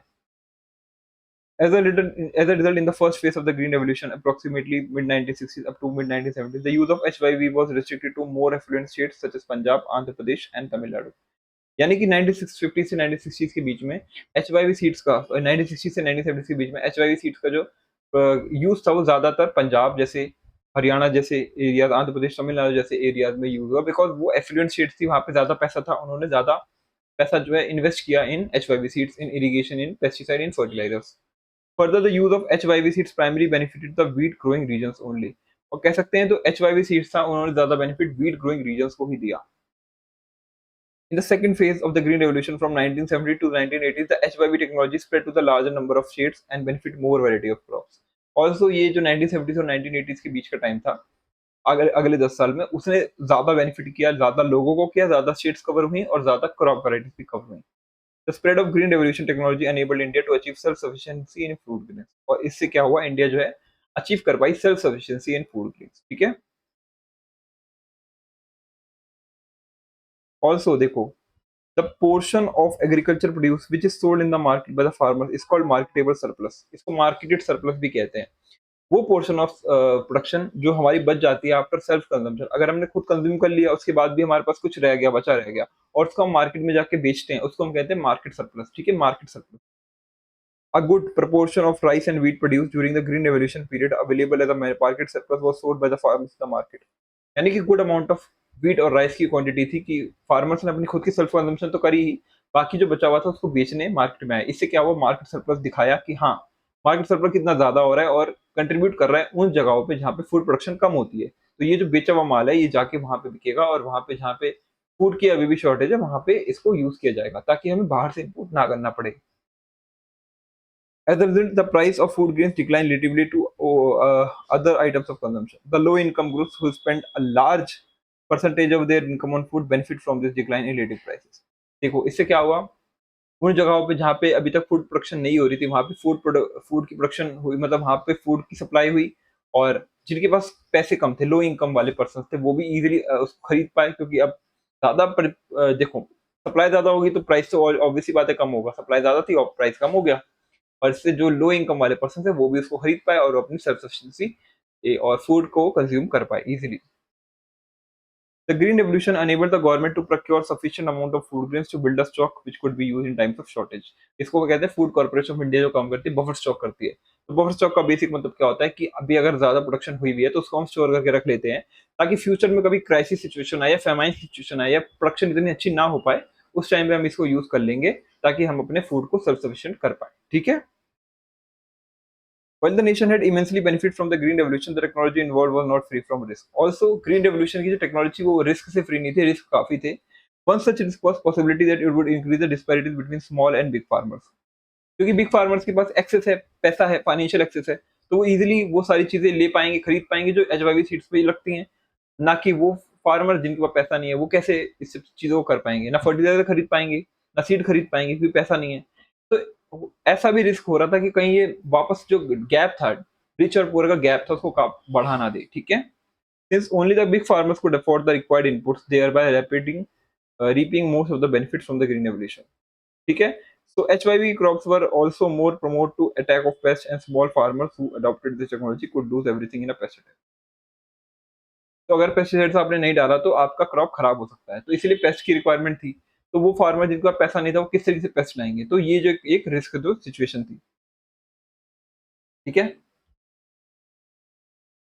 बट फॉर्चुनेटली जो रिस्क थे ये अपीयर नहीं हो पाए बिकॉज गवर्नमेंट ने एफिशिएंट स्टेप्स लिए ताकि उसको ओवरकम कर पाए ये वाले रिस्क को कि लोगों के पास सफिशिएंट अमाउंट में फंड्स नहीं है कि वो खरीद पाए अपने फर्टिलाइजर और pesticides. So the government provided loans at low interest rate to small farmers and subsidized fertilizers so that small farmers could also have access to the needed inputs. तो गवर्नमेंट ने क्या किया, लोन्स प्रोवाइड करे और subsidise price पे fertiliser provide करे, यानी कि जो प्राइस है उससे काफी कम प्राइस पे सब फर्टिलाइजर को बेचा फार्मर्स को ताकि वो इजीली उसको परचेज कर पाए और अपने फार्म्स के अंदर उसको यूज कर पाए। Since the small farmers could obtain the required inputs, the output on small farms equaled the output on large farms in the course of time. Also, वो भी खरीद पा रहे थे same amount of inputs like the inputs purchasing by the big farmers. ठीक है। तो जो आउटपुट था वो थोड़े टाइम बाद कंटिन्यूसली मतलब सेम हो गया दोनों लैंड्स पे कह सकते हैं। The risk of small farmers being ruined when pests attacked their crops were considerably reduced by services rendered by the research institute established by the government. Also, the pest attack के through crops खराब हो जा रही थी, उसको भी reduce करने के लिए गवर्नमेंट ने एफिशिएंट स्टेप्स उठाए और रिसर्च इंस्टीट्यूट्स ने एफिशिएंट रिसर्च करके कुछ मेथड्स लाए जिसके थ्रू हम पेस्ट अटैक को रोक पाए। ठीक है। You should notice that the Green Revolution would have favored the rich farmers only if the state did not play the extensive role in ensuring that the small farmers also gains from the new technology. ठीक है। तो आपको दिखा कि अगर government steps नहीं उठाती, government interfere नहीं करती, सब्सिडाइज अमाउंट पे फर्टिलाइजर्स और लोन्स प्रोवाइड नहीं करती, तो स्मॉल फार्मर्स जो हैं कम्पीट नहीं कर पाते लार्ज फार्मर्स के साथ। तो इसका मतलब क्या है कि सोसाइटी में गवर्नमेंट का इंटरवेंस बहुत जरूरी है। गवर्नमेंट अगर रहेगी तो काफी सारी चीजें जो है गवर्नमेंट अपने तरीके से करवा सकती है। अब डिबेट ओवर सब्सिडीज की बात करते हैं कि क्या डिबेट थी। Economic justification of subsidies in agriculture is at present hotly debated question. It is generally agreed that it was necessary to use subsidies to provide an incentive for adoption of new HYV technology by farmers in general and small farmers in particular. एक debating question है कि subsidies देना क्या सही है? क्या subsidies पे जो हम फर्टिलाइजर पे सब्सिडीज दे रहे हैं, वो चीज क्या सही है? तो ये एक हॉट डिबेट का वाला टॉपिक है, ठीक है? लेकिन ये ज़रूरी था कि एचवाईवी सीड्स को अडॉप्ट करने के लिए नए फार्मर्स को सब्सिडीज़ दी जाएँ और उनको हेल्प की जाए, ताकि वो भी अपने इन फार्म में आउटपुट को इंक्रीज़ कर पाएँ। Any new technology will be looked upon as being risky by the farmers. Subsidies were therefore needed to encourage farmers to test new technology. Also, अगर कोई नई टेक्नोलॉजी आती है तो फार्मर्स अडॉप्ट करने में डरते हैं। उनको लगता है कि कहीं रिस्की ना हो, कहीं मेरी लैंड खराब ना हो जाए, कुछ ना हो जाए। इसलिए इस टाइम पे सब्सिडीज की रिक्वायरमेंट जरूरी होती है, सपोर्ट जरूरी होता है फ्रॉम द गवर्नमेंट, ताकि वो भी उस नई टेक्नोलॉजी को इजीली, ठीक है, फ्री माइंड से अचीव कर पाए। Some economists believe that once the technology is found profitable and is widely adopted, तो subsidies जो है should be phased out since their purpose has been served। ठीक है, अगर एक टाइम के बाद वो प्रॉफिटेबल है, जो फार्म वो सीड्स यूज कर रहे हैं, तो उसके बाद वो सब्सिडीज को हटा सकते हैं। Further subsidies are meant to benefit the farmers, but the substantial amount of fertilizer subsidy also benefit the fertilizer industry and the farmers. The subsidy largely benefit the farmers in the most prosperous regions. Also कह सकते हैं कि fertiliser industry को काफी benefit हो रहा था subsidy की वजह से, बिकॉज उनकी फर्टिलाइजर इंडस्ट्री तो कंटिन्यूसली ग्रो हो रही थी, चली ही रही थी। ऑल्सो ये जो फर्टिलाइजर सब्सिडीज का बेनिफिट था, ये काफी लार्ज फार्मर्स उठा पा रहे थे as compare to small farmers, उनके पास इतने अच्छे से बेनिफिट नहीं मिल रहा था। Therefore, it is argued that there is no case for continuing with fertilizer subsidy. It does not benefit the target group and it is huge burden on the government finances. Also ये बात की जा रही थी कि subsidies को हटा देते हैं कि बिकॉज ज्यादा बेनिफिट जो है लार्ज फार्मर्स को हो रहा है, जिनके पास ऑलरेडी बहुत पैसा है, तो उनको तो जरूरत भी नहीं है सब्सिडीज की, बट तब भी वो बेनिफिट उठा रहे हैं। और टारगेट ग्रुप जो है, जो स्मॉल फार्मर्स है, उनको ये बेनिफिट नहीं मिल पा रहा। तो हमें सब्सिडीज को हटा देना चाहिए, ठीक है, क्योंकि ये बहुत ज्यादा बर्डन क्रिएट कर रहा है हमारे गवर्नमेंट के फाइनेंसिस पे, ठीक है। On the other hand, some believe that the government should continue with agricultural subsidies because farming in India continues to be a risky business।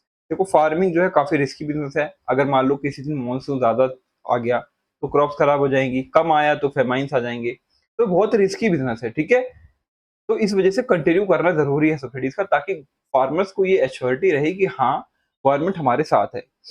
Most farmers are very poor and they will be not be able to afford the required inputs without subsidies। और वो बिना subsidies की required inputs को purchase नहीं कर पाएंगे, तो subsidies जरूरी है। Eliminating subsidies will increase the inequality between rich and poor farmers and violate the goal of equity। और इक्विटी वाले गोल को हम वॉयलेट कर देंगे अगर हम सब्सिडीज नहीं देंगे, बिकॉज द गैप है बिटवीन रिच एंड पुअर, वो बहुत ज्यादा बढ़ जाएगा। These experts argue that if subsidies are largely benefiting the fertilizer industry and milk farmers, the correct policy is not to abolish subsidies but to take steps to ensure that the only poor farmers will enjoy the benefits। तो ऐसा नहीं है कि अगर fertiliser industries को मदद मिल रही है या लार्ज फार्मर्स को बेनिफिट मिल रहा है, तो ये नहीं कि हम सब्सिडीज को ही हटा दें। हमें प्रॉपरली सब्सिडीज को रेगुलेट करना पड़ेगा कि हम किसको सब्सिडीज दे रहे हैं। हमें सिर्फ उनको देना है सब्सिडीज जिनको रिक्वायरमेंट है, जो कि लो फार्मर्स है, मतलब कह सकते हैं जिनके पास कम जमीनें हैं, ठीक है। लार्ज फार्मर्स नहीं है, पूरे फार्मर्स है, उनको देना है benefit. Thus, the late 1960s Indian agricultural productivity has increased sufficiently to enable the country to be self-sufficient in food grains। और 1960s के बाद ही हमारी कंट्री जो है सेल्फ सफिशिएंट बन गई in times of food grain production. यानी कि अभी तक हम जो बाहर से इंपोर्ट कर रहे थे फूड ग्रेन्स, अब हम उसकी रिक्वायरमेंट नहीं थी, हम खुद भी अपने फूड ग्रेन्स को ग्रो कर सकते थे। This is an achievement to be proud of। On the negative side, some 65% of the country's population continue to be employed in agriculture even as late 1990s। और कहते हैं कि some 65% ऑफ द पॉपुलेशन अभी भी जो है agriculture sector पर dependent थी, यानी कि इंडस्ट्रियल सेक्टर और सर्विस सेक्टर में अभी भी काफी कम लोग थे, ठीक है। Economy has found that a nation becomes most prosperous, the proportion of GDP contributed by the agriculture sector as well as proportion of population working in the sector declines considerably।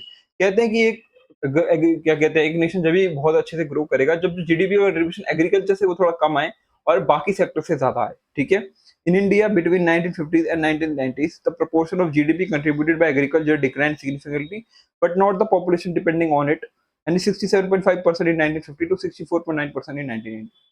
यानी कि 1950 टू 1995 टू 1950 टू 1990 के बीच में GDP contribution जो agriculture कर रहा था वो तो डिक्लाइन हुआ, बट जो पॉपुलेशन उस पे डिपेंडेंट थी एग्रीकल्चर पे, वो डिक्लाइन नहीं हुई, वो अभी भी एग्रीकल्चर पे डिपेंडेंट थी, डिस्पाइट कि वो कम क्या कहते हैं डेवलपमेंट ला रहा है, उसके बावजूद भी ज्यादा लोग एग्रीकल्चर पे ही डिपेंडेंट थे। लाइक 67.5% जो 1950 में थे, ज्यादा कम ना होकर 64.9% जो थे अभी भी 1990 के अंदर एग्रीकल्चर पे डिपेंडेंट थे। ठीक है, यानी कि अभी भी काफी सेक्टर्स के अंदर जो लोग हैं वो कम है, यानी सर्विस और इंडस्ट्रियल सेक्टर में लोग अभी भी नहीं जा रहे थे।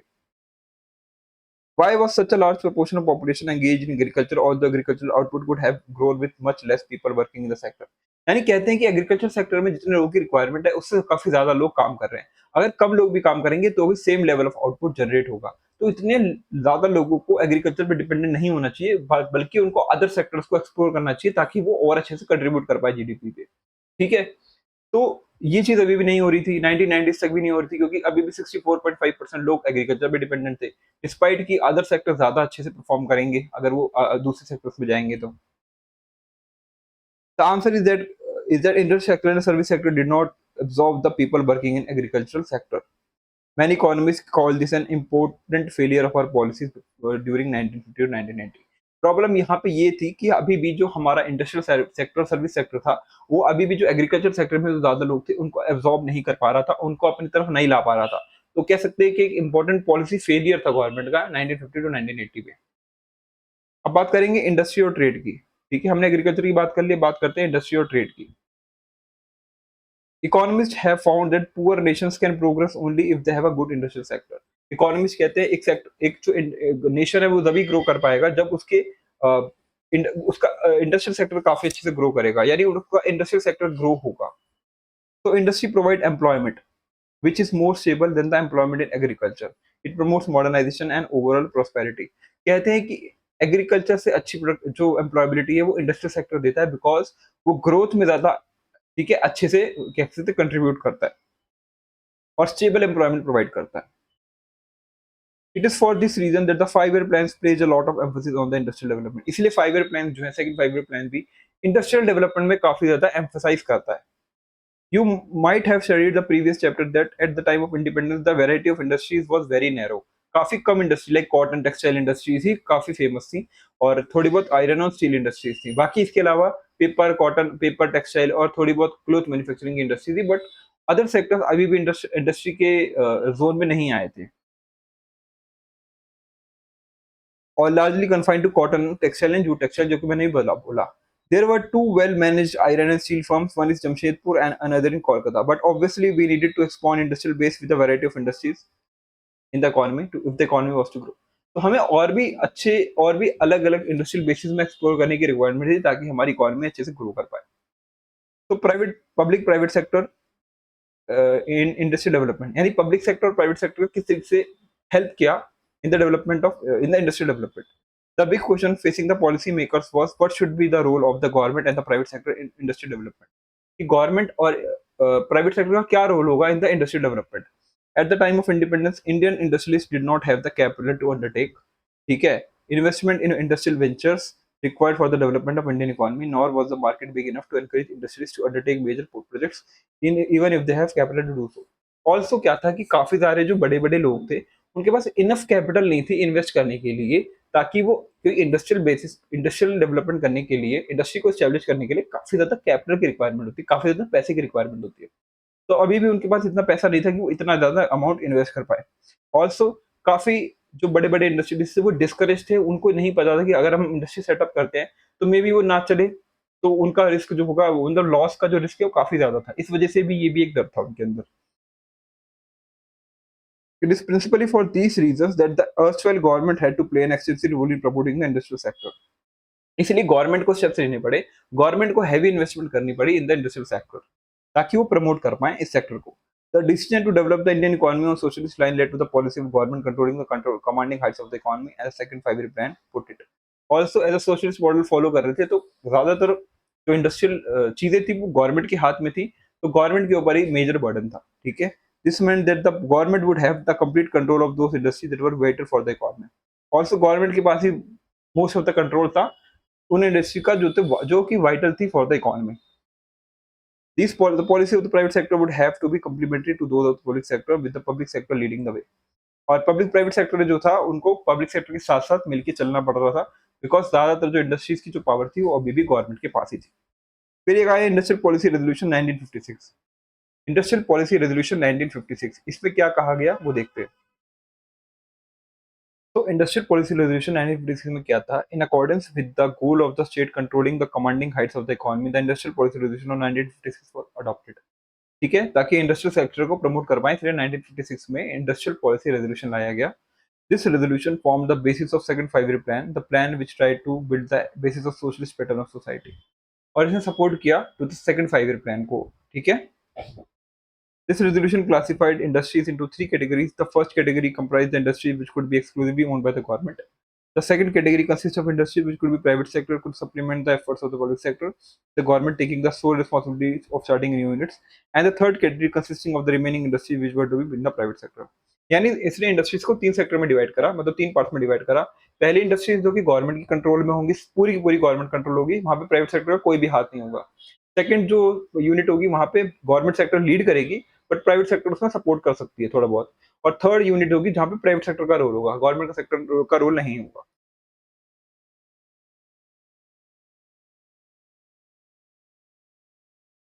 Although there was category of industries left to the private sector, this sector was kept under the state control through a system of licenses. Although private sector के पास फुल कंट्रोल था थर्ड वाली यूनिट का, but also वहां पे भी उनको start करने के लिए लाइसेंस की रिक्वायरमेंट पड़ती थी, जो कि ईच एंड एवरी स्टेट पे गवर्नमेंट ही प्रोवाइड करती थी। इसको कहते हैं लाइसेंस परमिट राज सिस्टम, तो गवर्नमेंट बहुत ज्यादा स्ट्रिक्टली फॉलो करती थी। No new industry was allowed unless a licence was obtained from the government.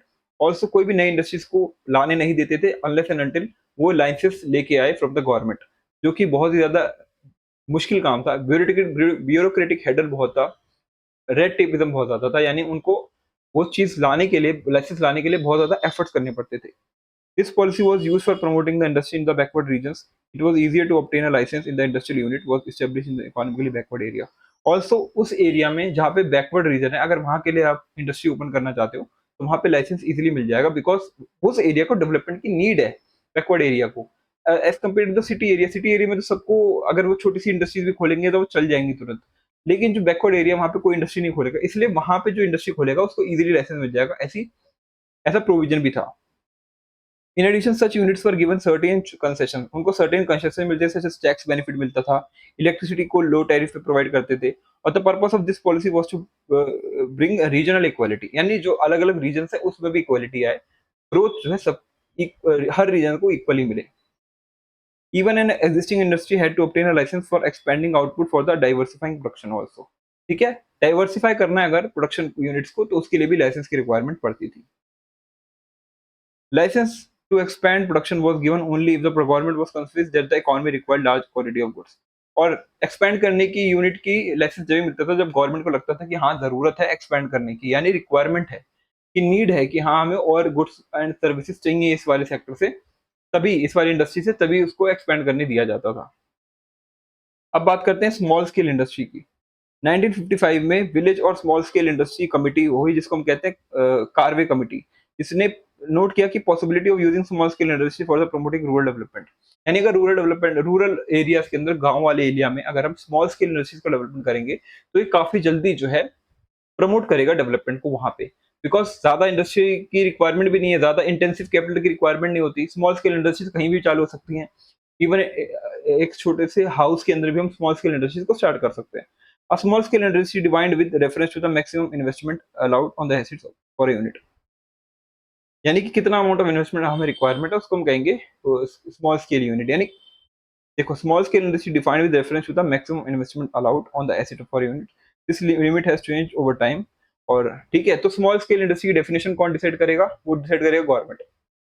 मान लो इतने से इतने पैसे का अगर इन्वेस्टमेंट है तो उसको स्मॉल स्केल इंडस्ट्री कहेंगे, इतने से इतने पैसे का इन्वेस्टमेंट है तो उसको मीडियम स्केल कहेंगे, और इतने से इतने का इन्वेस्टमेंट या टर्नओवर है तो उसको लार्ज स्केल कहेंगे। ठीक है, तो ये गवर्नमेंट डिसाइड करेगा कितना हम स्मॉल स्केल इंडस्ट्री की यूनिट का कितना मतलब इन्वेस्टमेंट या टर्नओवर आता है, उसको हम स्मॉल स्केल इंडस्ट्रीज तभी कहेंगे जब गवर्नमेंट की उस लिमिट के अंदर वो आएगा। 1950 के अंदर small scale industrial unit was one which invested a maximum rupees of 5 lakh. अगर 5 लाख इन्वेस्ट करा है तो वो स्मॉल स्केल इंडस्ट्री है। At present the maximum investment allowed is rupees 1 crore. और आज के टाइम पे देखा जाए तो 1 करोड़ की इन्वेस्टमेंट है, तो अगर 0 से लेके 1 करोड़ की इन्वेस्टमेंट है तो वो है स्मॉल स्केल। बट उस टाइम पे 5 लाख तक की इन्वेस्टमेंट में भी हम स्मॉल स्केल उसको कहते थे। ठीक है, It is believed that small scale industries are more labor intensive, that they are more use labor than the large scale industries and therefore generate more employment. कहा जाता है कि स्मॉल स्केल इंडस्ट्री है ज्यादा लेबर इंटेंसिव होती है, तो ज्यादा एम्प्लॉयमेंट जनरेट करेगी as compare to large scale industry जो कि मशीन बेस्ड होती है. But these industries cannot compete with the big industrial firms. It is obvious that development of small scale industry requires them to shield from the large firm. Also, ये compete नहीं कर पाएंगी large scale firms के साथ, इसलिए इनको shield एक protection provide करनी है जो कि government provide करती है. For this purpose, production of number of products was reserved for the small scale industry. The criteria for reservation being the ability of these units to manufacture these goods. There were also given concessions such as lower excise duty, bank loans, and lower interest rates. Also, इन लोगों को लो concessions पे loans मिलते थे, tariff मतलब बहुत ज्यादा कम charge किया जाता था फॉर द इलेक्ट्रिसिटी, ताकि ये भी अच्छे से ग्रो कर पाए. Trade policy, import substitution. अब इंपोर्ट सब्स्टिट्यूशन, अगर कोई आप बाहर से इंपोर्ट कर रहे हो चीज, तो उस पर कितना इंपोर्ट ड्यूटी आपको देनी है, टैरिफ देना है, वो भी कहते हैं इसी में आता था. The industrial policy resolution that India adopted was closely related to trade policy. In the first 7 plans, trade was characterized by what is commonly called the inward-looking trade strategy. Technically, this strategy is called import subsidy strategy. Situation substitution. This policy aimed at replacing or substituting imports with domestic production.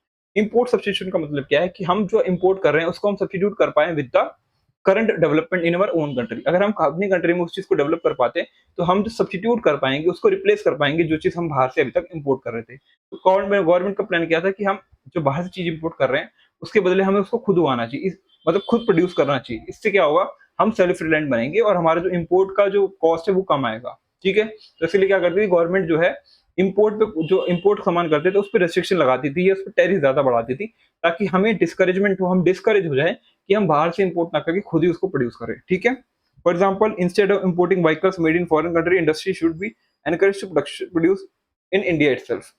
In this policy, government protected the domestic industry from foreign competition. Protection from import took two forms: tariff and quotas. और बाहर की industry यहाँ के ना बैठ जाए और यहाँ की जो अभी भी नई इंडस्ट्रीज डेवलप हुई उनको ना हार्म करें, इसलिए गवर्नमेंट जो है इंपोर्ट ड्यूटी टैरिफ लगाती थी बाहर के प्रोडक्ट्स पे, ताकि वो प्रोडक्ट जो वहां से यहाँ आ रहा है वो यहाँ पे महंगा हो जाए और इक्वल हो पाए जो हमारे इंडस्ट्रीज बना रही हैं और जो बाहर से आ रहे हैं सेम, ताकि लोग जो है, अगर बाहर का प्रोडक्ट यहाँ आएगा तो वो चीप मेड होगा बिकॉज वो मशीन मेड गुड है और वहाँ का इंडस्ट्री डेवलपमेंट काफी अच्छा है, तो वो सस्ते में मिलेगा. लेकिन गवर्नमेंट ये नहीं चाहती थी, अगर सस्ते में मिलेगा तो हमारी इंडस्ट्रीज खराब हो जाएंगी, तो इसलिए गवर्नमेंट जो है इंपोर्ट ड्यूटी टैरिफ लगा देती थी ताकि जो बाहर का प्रोडक्ट यहाँ आ रहा है वो भी महंगा हो जाए इंडिया में आके. Tariffs are tax. टैरिफ क्या होता है, एक तरीके का टैक्स होता है जो इम्पोर्ट गुड्स पे लगता है. They make imported goods more expensive and discourage their use. हमें डिस्करेजमेंट आएगी, हम उसको ना खरीदें. Quotas specify the quantity of goods which can be imported. The effect of tariffs and quotas is that they restrict imports and therefore protect the domestic firms from foreign competition. ठीक है, तो quotas से क्या होता है कि इतने amount of good ही ला सकते हो, इससे ज्यादा नहीं ला सकते आप बाहर से. ठीक है, तो इस पे ये भी एक तरीके का रिस्ट्रिक्शन होता है, लाइक टैरिफ, कोटा भी एक तरीके का रिस्ट्रिक्शन होता है. The policy of protection was based on the notion that industries of developing economies were not in a position to compete against the goods produced by the more developed economies. Also tariff और quotas इसलिए लगाए जाते थे because हमें पता है कि हमारा जो इंडस्ट्रियल बेस है वो इतना स्ट्रॉन्ग नहीं है कि वो कम्पीट कर पाए with the modern industrial base of the other countries. ठीक है, it was assume that domestic industries were protected and they were learn to compete in the course of time. और उनका मानना ये था कि धीरे धीरे हमारी इंडस्ट्रीज ग्रो करेंगी और धीरे धीरे वो सीख लेंगी कम्पीट करना with the other industries. Our planners also feared that the possibility of foreign exchange being spent on import on luxury goods if the no restriction were placed on the imports, nor was any serious thought given to promote exports until mid 1980s. Also जो government थी उन्होंने कोई ऐसे कोई कदम उठाए नहीं कि हम 1980s तक भी अच्छे तरीके से एक्सपोर्ट कर पाए बाहर की मार्केट में. अब देखो इफेक्ट क्या हुआ of the policy of industrial development. ठीक है, क्या इफेक्ट हुआ इसका. The achievements of the India's industrial sector during the first 7 plans are impressive indeed. बहुत ज्यादा impressive थे.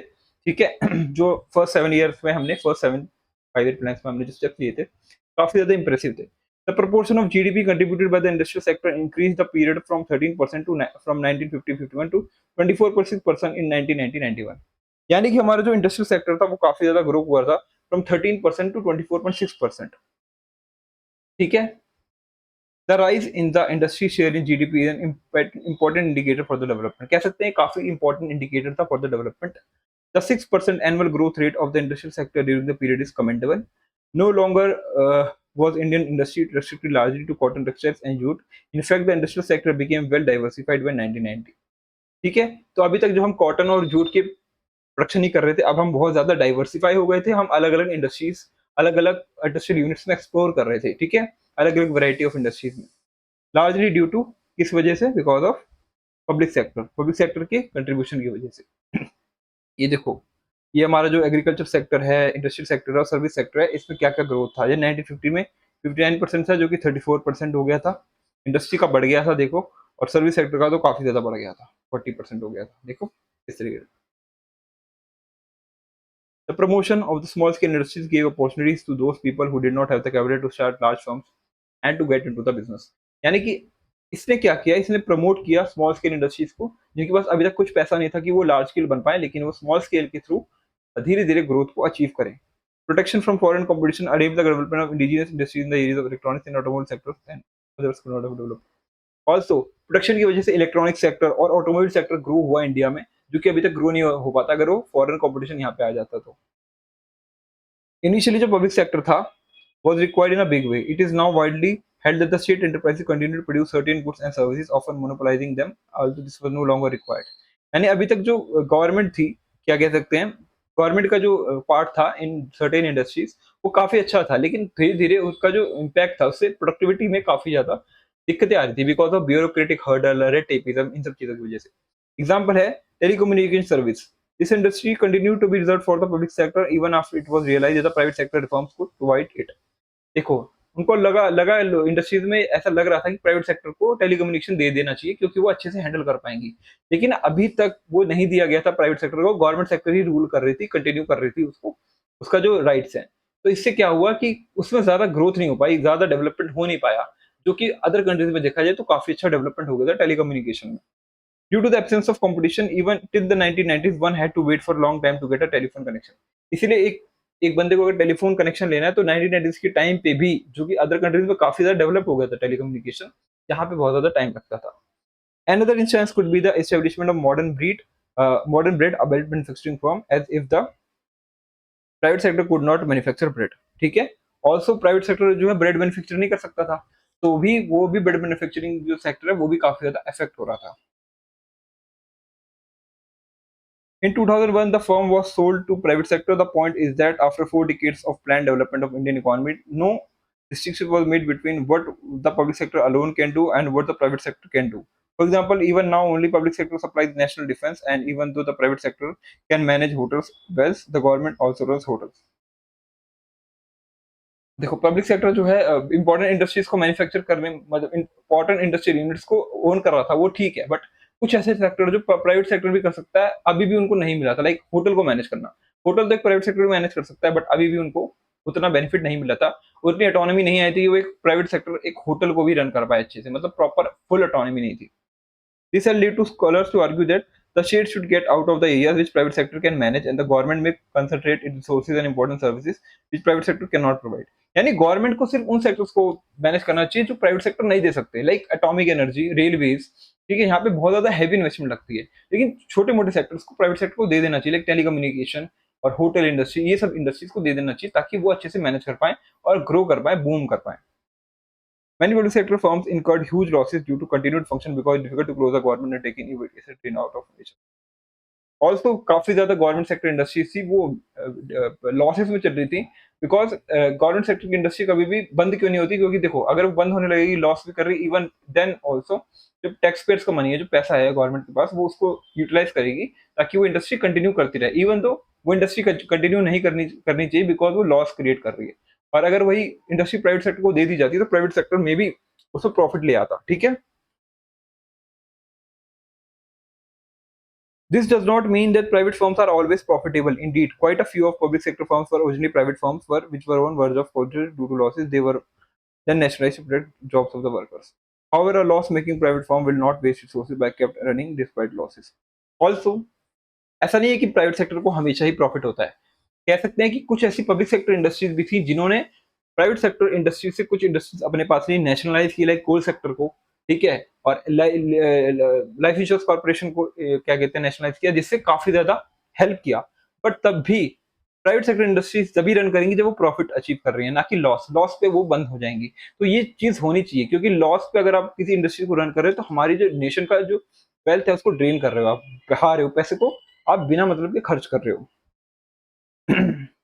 The need to obtain a license to start an industry was misused by the industrial houses. A big industrialist kept get a license for not for starting a new firm but to prevent competitors from starting a new firm.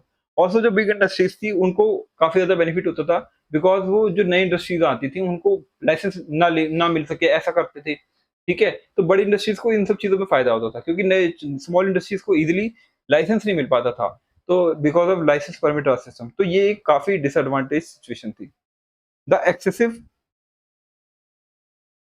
regulation of what came to be known as permit license Raj prevented certain firms to becoming a more efficient. तो efficiency को achieve करना था तो हमें इस system को हटाना जरूरी था। The protection from foreign competition was also being criticized on the ground that it continued even after it provided do more harm than good। और ये तब भी हमने कंटिन्यू करा, तब ये हमें जब जब तक ये हमें हार्म करने लग गया था। जब तक हमें अच्छा मिल रहा था, गुड प्रोवाइड कर रहा था, तब तक तो ठीक था, मतलब हमारे लिए अच्छा था। जब तक कंपटीशन, कि हमारा फॉरेन कंपटीशन इंडिया में ना आए, तब तक के लिए तो ठीक था। बट जब हम उसको फेस कर सकते थे, तब भी उसको ना आने दिया, ये हमारे लिए हार्म वाली सिचुएशन थी। बिकॉज अगर कंपटीशन नहीं आएगा तो हम ग्रो नहीं करेंगे, हम नई नई चीजें को अडॉप्ट नहीं करेंगे, और हम जो सेम ओल्ड मेथड्स अप्लाई कर रहे हैं वही चीज करते रहेंगे। Due to the restrictions on import, the Indian consumers had to purchase whatever the Indian producers produce, यानी कि जो भी इंडियन प्रोड्यूसर प्रोड्यूस करेंगे वही इंडियन कंज्यूमर को परचेज करना पड़ेगा। तो इंडियन कंज्यूमर्स के लिए कोई नए नए रास्ते नहीं थे कि वो और कुछ खरीद पाए। The producers were aware that they had a captive market, so they had no incentive to improve the quality of their goods। also उनको पता था कि नई इंडस्ट्रीज तो आएंगी नहीं बाहर से, तो कोई फॉरेन फॉरेन आएगी नहीं, तो हम जैसे चलते रहेंगे, हम कोई इंप्रूवमेंट लाएंगे ही नहीं अपने चीजों में। तो competition from imports forces our producers to do more efficient. Also अगर कंपटीशन आता तो हमारे जो इंडस्ट्रियल इंडिया के प्रोड्यूसर्स थे उनको कंपटीशन लगता, तो वो भी अपने आप को ग्रो करते, वो भी अपने आप को मॉडर्नाइजर करते। And few economists also point out that public sector is not meant for earning profit but to promote the welfare of the nation। यानी कि पब्लिक सेक्टर सिर्फ इसलिए नहीं है कि वो अर्निंग प्रॉफिट को अर्न करे, वो प्रमोट करे वेलफेयर ऑफ द नेशन, ये भी जरूरी है। So regarding protection, some economists hold that we should protect our producers from foreign competition as long as the rich nations continue to do so।